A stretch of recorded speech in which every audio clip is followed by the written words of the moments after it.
Greetings fanboys and fangirls, Jared here with another video review from Fanboys Forever, and today I'll be giving you a special look at the brand new Slugfest figure from Mezco Toys.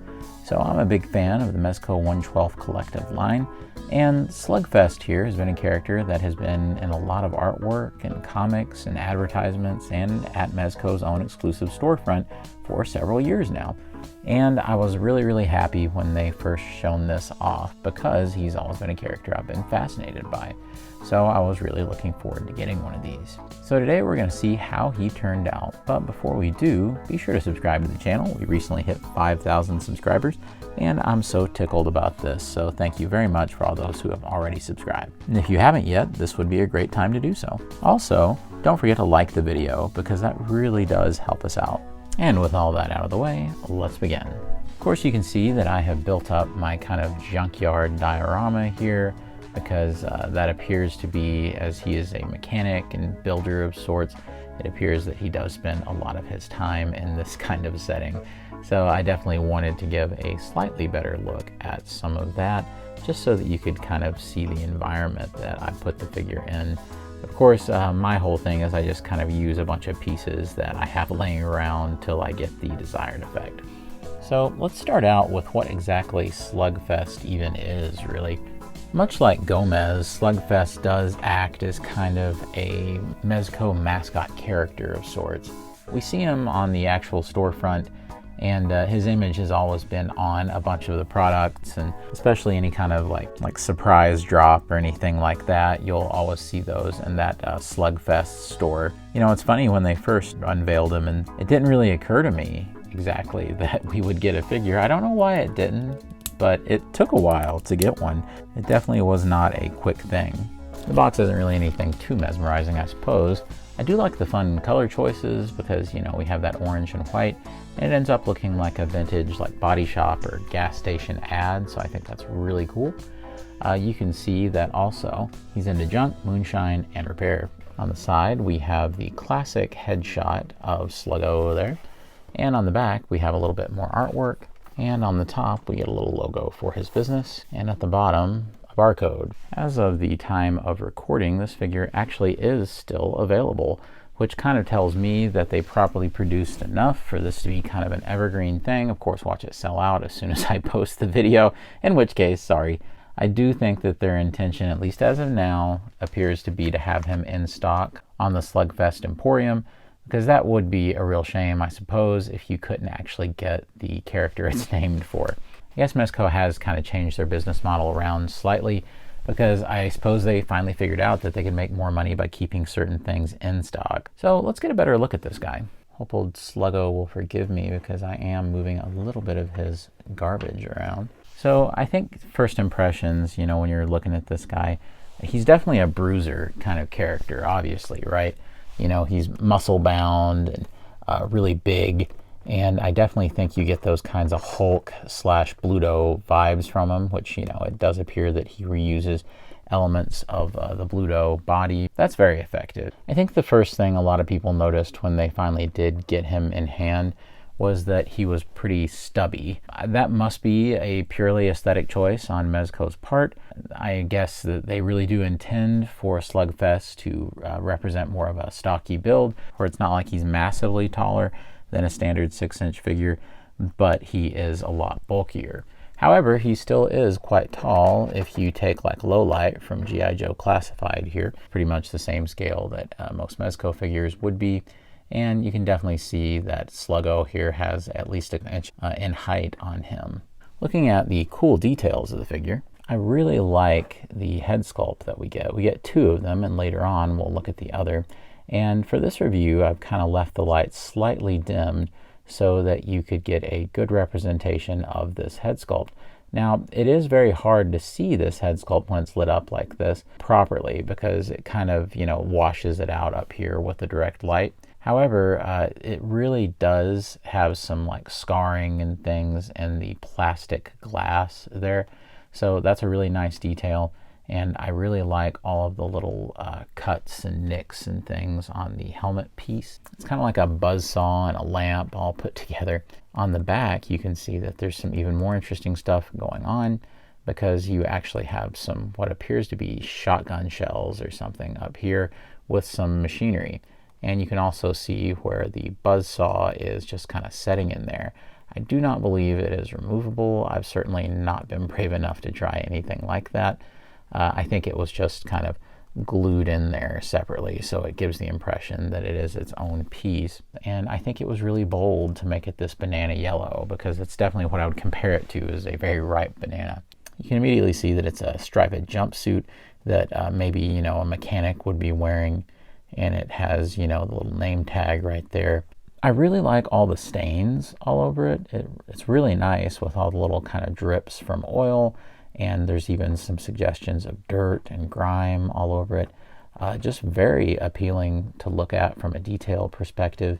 And on the back, we see that it's Pete's Discardatory. And what's really funny to me is, doesn't that kind of look like Bazooka Joe? I mean, really, the guy who used to be on the bubblegum wrappers, maybe he still is, I don't know. I also like how you can see the kind of dirt and grime even on the back.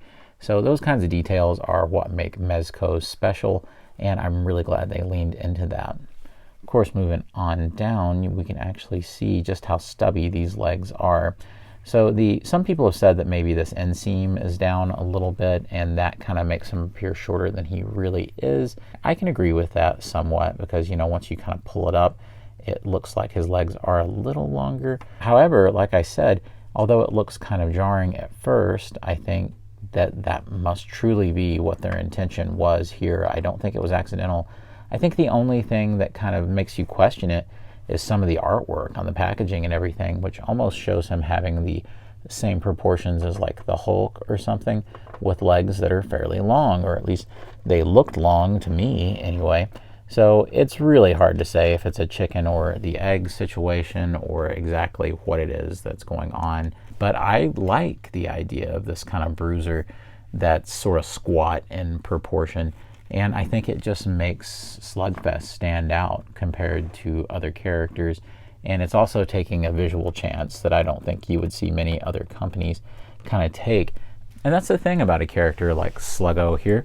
It's that he's definitely made to be a toy. He's not necessarily based on any kind of property or anything like that, aside from the Rumble Society figures themselves. He is meant to exist as a figure. And that kind of gets us into the boutique toys and the discussion on that, where, you know, you have these higher priced, more limited run figures, and Sluggo definitely fits into that category, as Mezco products often are. One of the other areas that it really shines are these really cool gauntlets right here. They're made with all this kind of junk tech, I suppose would be the right term, and you can see that there's little springs that give you kind of a hydraulic action. And so I think that's really cool. The one thing I don't like about it is when I'm trying to change hands and I want to grab this and it doesn't feel as stable, or I'm afraid I'm going to break it somehow. So it's just something to be aware of. I'm not 100% sure why they opted to have it do that. I think it's just for fun, to show you that it's like a mechanical piece that can flex. So I think that's cool.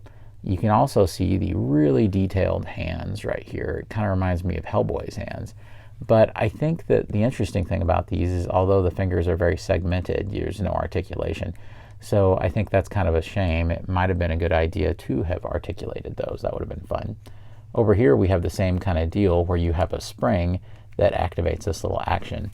The only thing about it is it makes it a little awkward as you're trying to bend the elbow, because it feels like that spring's pushing back against it just a little. But it's not like you're going to get massive elbow bends out of this guy anyway, just by virtue of the buck body they're using.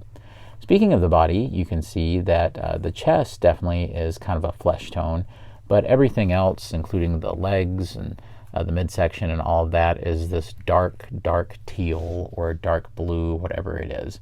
You can also see that he has like a neck piece up here that looks like a gasket or something from some machinery, which I really like, but it's totally removable. And of course I will show you when I change heads, because there is an alternate head to look at as well. If you want to, I suppose you could always roll these pant legs up and get, you know, another kind of look, but that looks even sillier, because then it really makes his legs look short.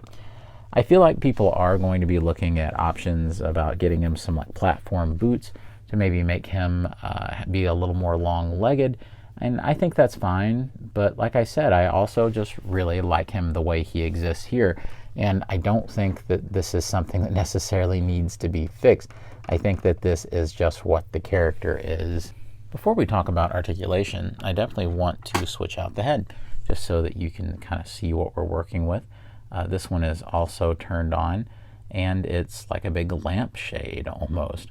The off and on buttons are down here as you switch the heads out. And the battery installation was actually really easy, and it came with clear directions on that, and it doesn't always do that. You can see that I took the neck piece right off, and if you want to, you can totally just put the head on like that, and if you don't want the neck piece, you can do that. Interestingly, sometimes when you're turning the head, it tends to press this switch, so sometimes as you're turning the head, you accidentally turn it off. Since I do have it turned off, I do want to show you some of the little ridges and things and little cracks that are supposed to be there. So that's really hard to see when the light is on, and because, like I said, it just kind of washes it out. But I definitely wanted to show you that. It's also worth noting that there's probably a little more translucency through the head than they may have intended, because it does pretty dramatically alter that yellow and light it up.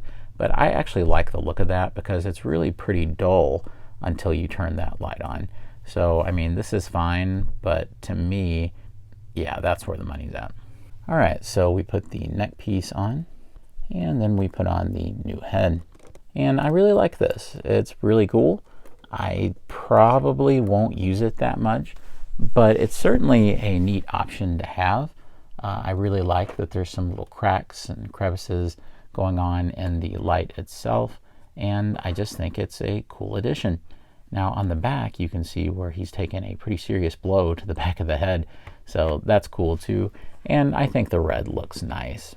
But I'm going to be using the other head. It just feels wrong after seeing his head peering at me after all those years on the storefront and then not use it, so I'm definitely going to be using the head. However, it's kind of cool though, because you can take the other head and kind of use it like a little spotlight in the background for the workshop if you decide to build one of these crazy dioramas like I did. So you can actually zip up the jumpsuit. You just have to pull this little zipper. Now, as I would always say with Mezco products, just be careful and take your time with the zipper. Just work with it and don't let it get hung too badly on anything, and you'll be fine. So if you prefer it, you definitely can have the look of the entire jumpsuit zipped up, and I actually think that's pretty nice too. I do prefer it open, like on the design, but you know, if you want to, this is a cool option. Also, I suppose if you own a Hulk or a Bluto, I own Bluto anyway from Popeye, I guess you could probably use this jumpsuit somehow, but it would probably require a little bit of finagling to get the jumpsuit off and to actually get it on that other figure. All right, so I guess this would be a good time for us to go ahead and test out the articulation, because I know that that will be something that a lot of folks are probably fairly curious about. So with the head, like I said, you can turn it, but you got to be careful. You almost have to make sure the chin is lifted up, because if you have it down and you try to turn it, it can drag that button to turn off the light or turn the light on. But you know, you can get a little bit of motion. See, you can actually turn it off pretty easy. All you got to do though is slide that back on. So a little bit of a design flaw on their part. I have a feeling some of that can be attributed to the neck guard piece. Now, this will work very much like a Hulk or a Bluto.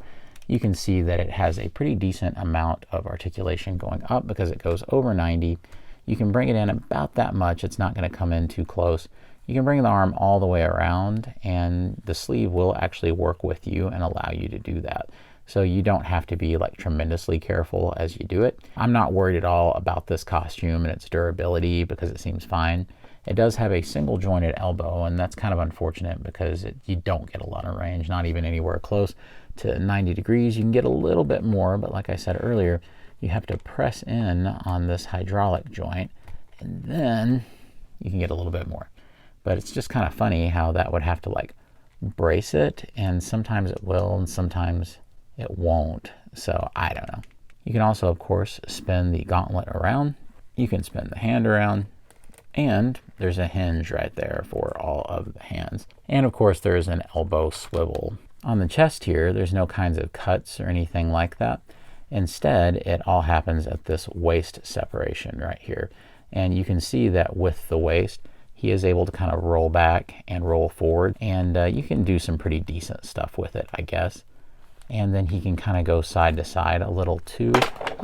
So that definitely makes up for some things. You can also get it to twist. So it's a very versatile waist joint, and you can get it to do about what you need it to do. With the legs here, we do have a thigh swivel. We also have some split action, and for this, you'll want to take the inseam up a little bit, and you can get, straight up splits. And you can get a really nice kick because this bodysuit isn't going to inhibit it whatsoever. Also, just so you can see, there isn't really a swivel down here at the shin. Instead, there is a single jointed knee, and it almost gets to 90. And then there appears to be like a ball joint down here keeping this big shoe on. So I think overall that works pretty well, and you can get some pretty nice poses. Let's see how wide we can go. With that ball joint, it's not going to be quite as good as an ankle rocker pivot, but you can still flat foot some really wide poses. And I think for the way that this beefy boy is made, I think that actually works fairly well. I think if I could have anything, it would be probably better elbow articulation, just so that you could kind of work with them a little bit more, but it's all right. It's not bad at all, really. So the main accessories that he comes with are all sorts of alternate hands. Now, I will show you the yellow ones here because each one are, of course, coded for each one of the gauntlets. I really like this one because I think it has a lot of personality. It's kind of the rock and roll horns, whatever you want to say here. So I think this one's really funny, and you can see it turned around there. I like the combination of the teal and the kind of burnt out yellow. Of course, you also just get a standard yellow fist right here, and that looks really good as well. Of course, there's all kinds of red alternate hands to look at as well. You can see that once we get this one unplugged, all we have to do is pop this one on, and we have an open hand. Definitely a left hand of doom, if you will. You also get a fisted hand so that he can beat some guys down, and you also get an accessory holding hand.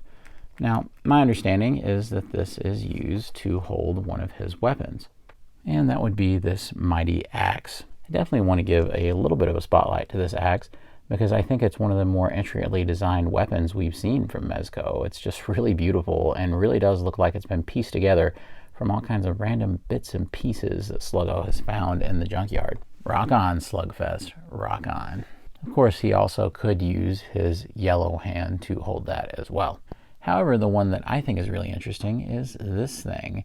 It is a grinder accessory, and what's cool is you can actually spin each one of these grinder wheels individually, and they're all three different colors with bronze, gray, and gold right here. With the coloring on it, it does look like it's intended for this gauntlet over here because it has a little bit of the red. And voila. So I actually think that's really nice and a terrific idea, I think, on their part. And it honestly looks just about as good on the more yellow gauntlet as well. So I think it's one of those things where it's completely interchangeable, so you can have both weapons at once. Speaking of weapons, he does have quite a mighty one back here. That's his giant anvil that is on a real metal chain right here. Now, I really think this looks very cool. However, I do get the sneaking suspicion that this was probably intended to be cold cast, and it's just plastic. It's not like distractingly lightweight or anything like that, and it is very nicely detailed. You would never know it was just plastic, but I bet that the original intention they were looking into was to make this cold cast. Now, I'm actually fairly glad they didn't, because it would have been so heavy that it would have drugged the figure down if he tried to hold it in any kind of poses. So let's go ahead and see how it looks. Now, thankfully for their choice to put this in just regular old plastic, it makes it possible to do things like this, where he's just holding it and you can wrap the chain around it. It doesn't like drag him forward or anything like that. So that's one big positive for making that decision. You can see that with this loop that almost looks like a keychain, you can easily put it on his other hand, or you could probably bypass the hand altogether and put it around the wrist. Either way, it's a nice way for him to hold it. It's especially fun if you want to take this thing and wrap it around some villains. Speaking of chains, there's actually another chained accessory back here. Now, this is Sluggo's robotic dog, And I think this is one of the coolest pieces Mezco has actually done in years. It's just endlessly fascinating to look at. It's the most creative assemblage of just like random junk pieces to form the shape of an arachnid, but also a dog. You can just kind of barely make it out what they're doing because it's so abstract, but I love it. I just think that all the colors, and I love that the jaw can open up and you've got like an actual grinder in there, and you know, you can open it up really wide and close it down really tight like this, even the teeth clamp together. It's one of the best accessories that I think they've ever done for anything, and that's saying something because there's been some legendary Mezco accessories. There is some articulation at the head where you can turn it, and all of the arms, all 8 of them, actually do move. Even if it's just left and right with no up and down, you can still kind of situate it to crawl whichever way you need it to.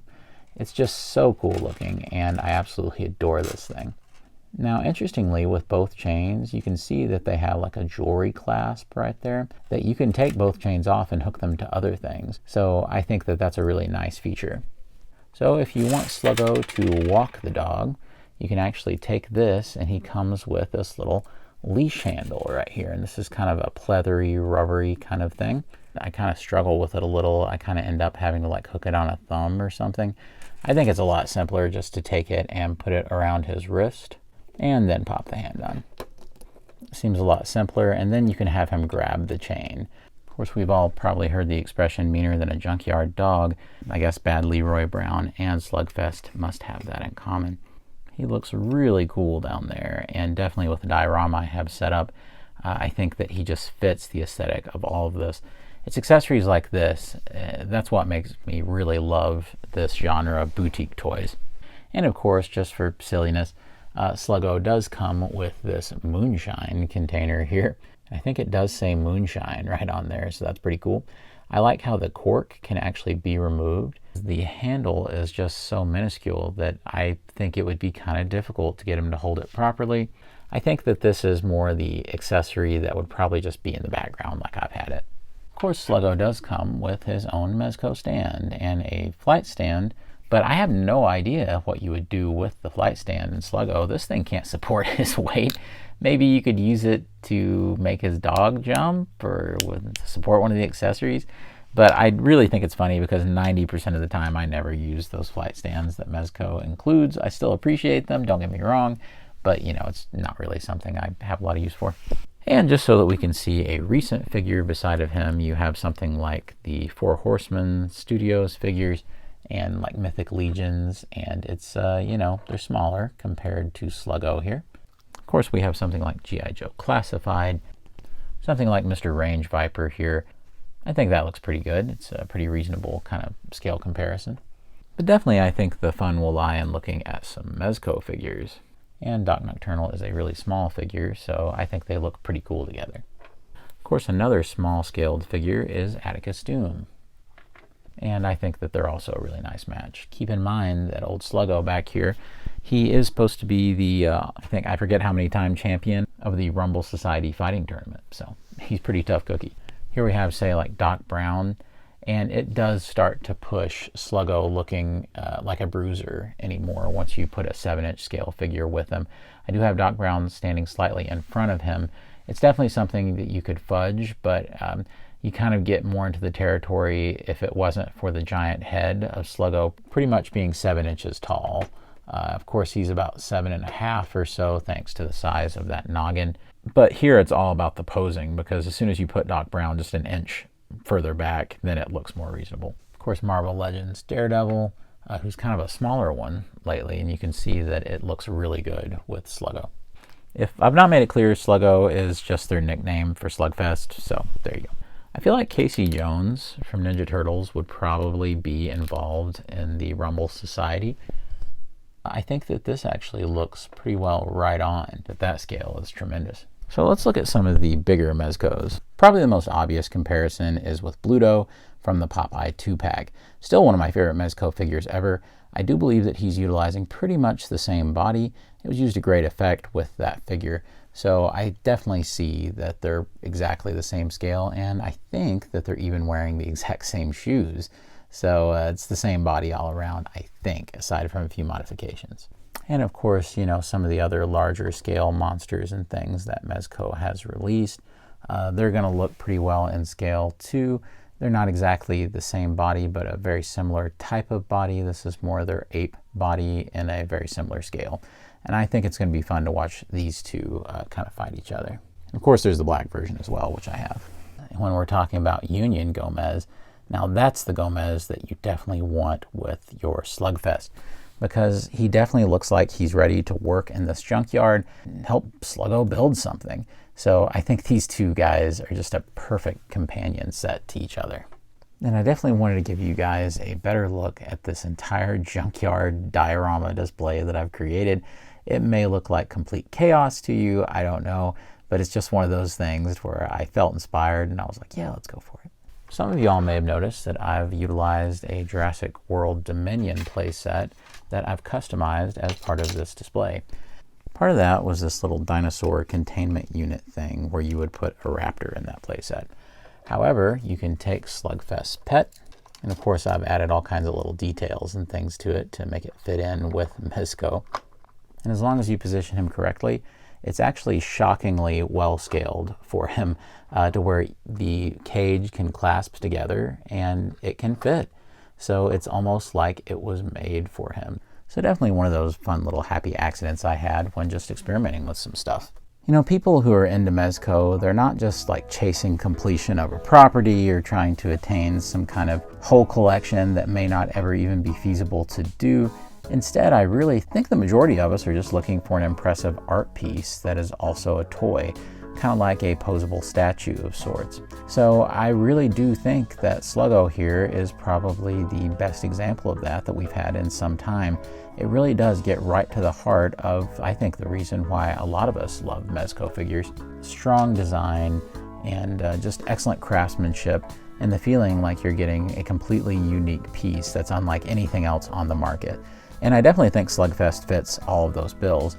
I know that there are going to be people who think that the legs are just too stubby looking and that he should be a little bit taller or something like that. But I also want to point out that I felt that he was pretty reasonably priced. I've paid what seems like more for figures that weren't nearly as bulky or as impressive as this from Mezco before, and I do feel like that they were trying to make sure this was going to be a mainstay product on the Slugfest Emporium, that it would be something that was at least partially affordable. And I really do think it was. For what you're getting here, I mean, he's pretty impressive, especially if you're a crazy person like me and you decide to build an entire junkyard diorama just so you can review the guy. But at the end of the day, there's just no other way to say it. This guy is just ridiculously fun. And I've had such a good time just posing him around and playing with him, and I know that he's going to look incredible in my larger Mezco display. So let me know down in the comments, is Slugfest the kind of thing that interests you? Do you believe it's too obscure even for us Mezco fanboys? What are your thoughts on this guy? For me, I'm very, very satisfied with him. I definitely would recommend him to you. And like I said, when I filmed the review, he was still available in that Slugfest Emporium store. So I do suggest that you go and grab one. But of course, Slugfest has a lot of work to get back to in the junkyard. So he's going to get right back on it. And of course, don't forget to subscribe and like the video because those things really help. And as always, God bless you and yours. And I'll see you on Fanboys Forever. Fanboy out.